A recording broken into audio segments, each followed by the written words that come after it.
The former head of the Australian Federal Police, Mick, Keelty, will chair the state government's inquiry into the Perth Hills bushfire, which destroyed 71 homes. The review will consider whether the alert system was effective and the role of emergency services. More than 70 homes were destroyed in Roleystone and Kelmscott in one of the state's worst bushfires.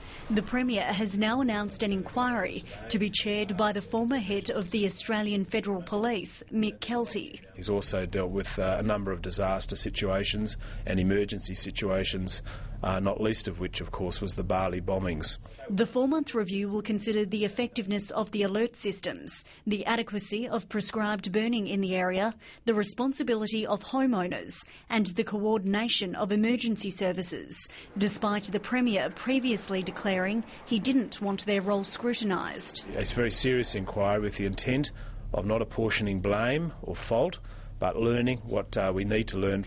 The opposition isn't convinced that FESA's role will be properly investigated.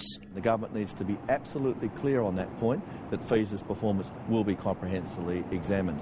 FESA is already conducting its own review, but Mick, Keelty says his will be different. What this will be is a broader review into all aspects, including FESA, but also DEC, including the community. Bob Walton lost his home in the blaze and wants the dangers of evaporative air conditioners scrutinised. We suffered as a result, I believe anyway, of an ember attack on our evaporative air conditioner. Public hearings will be held as part of the inquiry and any witnesses will be protected from defamation action. The Premier has promised to make the full report public. Alisha O'Flaherty, ABC News.